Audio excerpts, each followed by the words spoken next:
kuhubiri ujumbe unaosema jitazame kwenye kioo. Jitazame kwenye kioo. Huo ndio ujumbe wangu wa mchana wa leo, na ambao Bwana ameuweka. Bwana tafakari mzee aliposema utasimama, kaomba Mungu kila nikijaribu, Roho Mtakatifu akaniambia hapana, utasema hizi habari. Jitazame kwenye kioo. Andika kichwa cha somo, jitazame kwenye kioo. Na kila mmoja hapa unapoamka umevaa suti yako, umevaa shati, umeweka nywele zako vizuri. Wengi wetu, naweza kusema 90 hivi 95. Labda wanaume mara chache hatupendi sana kuangalia kioo, lakini wengi wetu tunajitazama kwenye kioo. Na unapojitazama kwenye kioo, unajiona jinsi ulivyo. Bwana asifiwe sana. Sikizi tuna dressing table na makabati yale makubwa, unajiona mpaka kwenye viatu. Nimesahau kufunga zipu. Unafunga zipu. Kifungo cha katikati nimerusha. Unakirekebisha. Akakanywele nitaka karukia huku. Mbona kamekuja mbele huku, unakaweka sawa. Lipstick kumbe umepitiliza kidogo kwenye shavu. Bwana asifiwe sana. Unachukua, unajifuta, unajiweka sawa, unajitazama kwenye kioo. Unapojitazama kwenye kioo, kinakupa picha ya muonekano wako. Mtu mmoja aseme amen. Uko sawa au uko sawa? Unao upungufu au una upungufu? Unaweza kuwa umeenda, natoa mfano mwepesi, umeenda umeandalia watoto chakula, kumbe umerudi na masizi. Bwana asifiwe sana. Kumbe umejipaka una habari. Kijitazama kwenye kioo ukaona masizi, hauondoki na masizi. Wangapi wanaondoka na masizi hapa? Au unajitazama kumbe suruali imechanika bwana, wala ukujua, unaondoka hivyo hivyo na gauni lako unakwenda kanisani, utakuwa na matatizo. Lakini unapojitazama kwenye kioo, unagundua kuna upungufu fulani, unarekebisha upungufu. Inakuaje leo mmepoteza tumaini? Paulo anasikitika. Watu ambao mwanzo walisema Yesu ni mzuri, wakalia kwa machozi na furaha. Leo mambo yamebadilika. Paulo anauliza, watu walioanza katika roho, walianza kupiga hatua katika utukufu, watu waliotembea na Mungu kwenye kila namna, lakini leo kuna vitu vimechange. Bwana Yesu asifiwe. Bwana asifiwe sana. Bwana Yesu asifiwe sana. Andika kitabu cha Wagalatia sura ya 6 mstari wa 7. Biblia inasema chochote apandacho mtu atavuna. Galatia sura ya 6 ule mstari wa 7. Chochote apandacho mtu atavuna. Bwana asifiwe. Bwana asifiwe. Bwana asifiwe. Ukisoma kile kitabu cha Matendo ya Mitume sura ile ya 2, na nizungumze kuangalia kwenye kioo. Nikombe picha hapo kabla sijaenda, natengeneza msingi. Bwana asifiwe sana. Matendo ya Mitume sura ya 2 kuanzia mstari wa 37 utasoma mpaka 38. Wewe nitazame tu.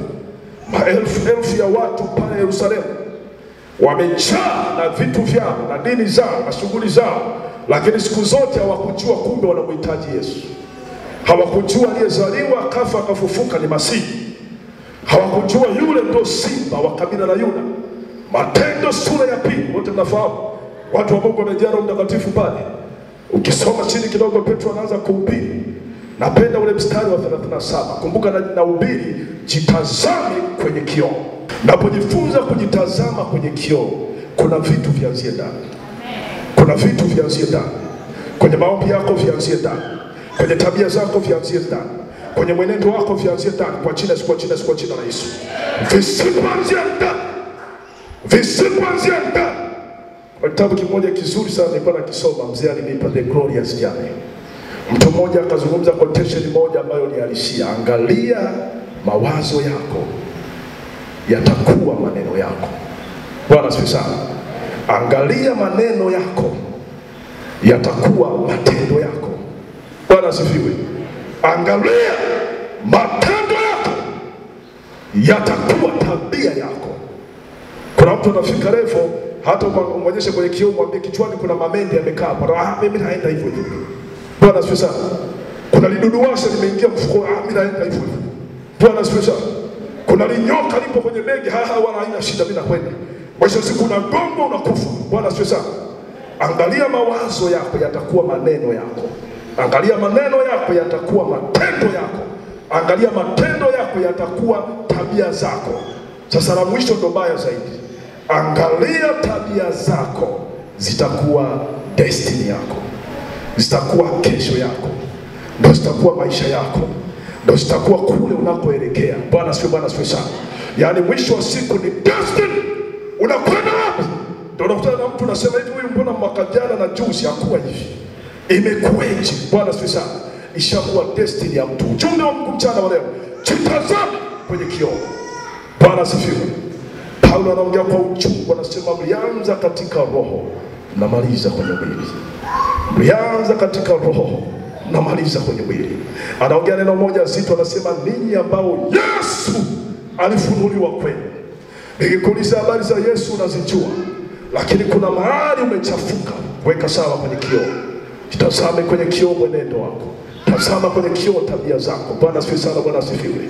Nikutajie mambo kama matano. Jambo la kwanza, andika. Unapojitazama kwenye kioo, maana unarekebisha mapungufu ulionayo. Nisiseme kama dalili za kuelekea kufa kiroho. Unapoangalia kwenye kioo utaziona dalili za kuelekea kufa kiroho. Kupungua kufanya maombi au kuacha kuomba kabisa. Ukijitazama kwenye kioo, kupungua kufanya maombi au kuacha kabisa maombi. Naomba nitazame huku nishaandika hivyo. Kitabu kile cha Isaya, andika kitabu kile cha Isaya sura ya 55 mstari wa 6. Biblia inasema katika Isaya 55 mstari wa 6, tafuteni Bwana maadamu anapatikana. Bwana asifiwe sana. Tafuteni maadamu anapatikana. Tafsiri yake nini? Lazima kumtafuta. Tafsiri yake nini? Lazima kumtafuta. Tafsiri yake nini? Lazima kumtafute. Bwana asifiwe sana. Tumtafute kwa shukrani, tumtafute kwa maombi, tumtafute kwa mahitaji, tudumishe communication na yeye. Tafuteni Bwana maadamu anapatikana. Bwana asifiwe sana. Jambo la kwanza ambalo ni tatizo, unapojiangalia kwenye kioo chako, maombi yako yako namna gani? Je, kweli wewe ni muombaji? Je, kweli unatenga muda? Mwingine atasema niko busy. Ndio nikuambia sisi wote tuko busy hapa. Bwana asifiwe sana. Lakini lazima kutafuta a perfect moment. Bwana asifiwe. Maombi yana nguvu kubwa kuliko unavyofikiri. Maombi yana nguvu kubwa ya kuhamisha milima. Nimewahi kutoa ushuhuda hapa, naomba na leo niutoe tena kwa haraka haraka. Mtumishi mmoja wa Mungu anaandika, anatoa ushuhuda, Kenneth Hagin, baadhi yenu mnamfahamu. Yesu siku moja anamfundisha kutumia mamlaka ya kukemea pepo na mamlaka ya nguvu zake. Kutumia mamlaka tuliyopewa katika Roho Mtakatifu aliye ndani yetu. Bwana asifiwe sana. Sasa alipiga magoti kama hapa. Sitoa ushuhuda wengine mtaukumbuka. Piga magoti kama hapo, yuko kwenye maombi. Yesu amemtokea, kasimama mbele yake hivi, anazungumza naye. Anamwambia vitu. Wakati ambaye kusoma Ufunuo wa Yohana, punga mikono juu. Sasa kama vile amemtokea Yohana ametulia, anaambiwa vitu. Bwana asifiwe sana. Sasa kamtokea Kenneth, anamwambia vitu kuhusu kutumia mamlaka tulizopewa kwa jina la Yesu. Sema amen, haleluya. Wakiwa wanazungumza, ghafla akatokea pepo katika umbile la nyani, akaja akasimama kati ya Yesu na pale alisimama, amepiga magoti Kenneth Hagin. Huyo pepo aliposimama hapo akaanza kupiga kelele. Kama unafahamu mtu anapiga kelele, anapweka, anatoa kelele yale. Sasa huyo pepo anapiga kelele. Alafu huko Yesu waongeza sauti yake. Yesu anaongea kwa sauti ile ya kawaida. Mwanangu Kenneth Hagin, 1 2 3. Mwanangu Kenneth Hagin, 1 2 3. Sasa huyo pepo anapopiga kelele pale, Kenneth Hagin akawa hasikii. Bwana asifiwe. Moyoni mwake akawaza hivi, nisikilize. Akawaza hivi, huyu Yesu najua na naamini anajua kila kitu. Hizo ndio sifa 4 za Mungu. Moja, anajua kila. Naomba sauti iende juu, anajua kila. Namba 2, yupo kila. Namba 3, ni wa milele. Yupo kabla ya chochote, atakuwepo kabla ya chochote. Before anything was there, yeye alikuwepo. Na namba 4, ana uwezo wote. Almighty God. Sio ana uwezo, anaweza. Amepiga magoti, anasema sasa anafahamu vyote, ndiye anajua kile kitu. Hajui kwamba sisikii. Yesu akaendelea kumalizia sermoni yake. Pepo akaendelea kupiga kelele. Bwana asifiwe sana. Bwana asifiwe. Baadaye Kenneth Hagin akasema huyu pepo ananiletea utani. Akasema kwa jina la Yesu na kuapisha wewe pepo, toka. Pepo likaanguka chini, likapigwa kama na shoti ya umeme hivi, likaondoka. Bwana asifiwe sana. Baadaye akawa anamsikia vizuri Yesu. Akamwambia, Bwana naomba unisamehe. Naomba niulize moja tu. Mbona hukumfukuza huyu pepo? Mbona amekuwa kikwazo? Na wewe najua ulikuwa unajua sikusikii kwa sababu ya kelele zake. Bwana alimwambia neno moja ngumu sana. Akamwambia,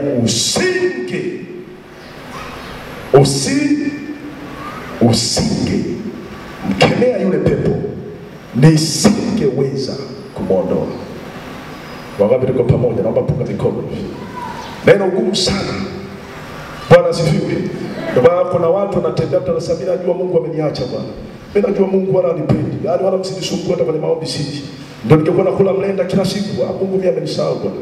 Kila siku natembea kwa miguu mpaka Bonyokwa na kurudi. Mungu alikumbuki. Bwana asifiwe sana. Akamwambia, usingemkemea, nisingeweza kumuondoa. Bwana asifiwe sana. Mungu wetu sisi sio dikteta.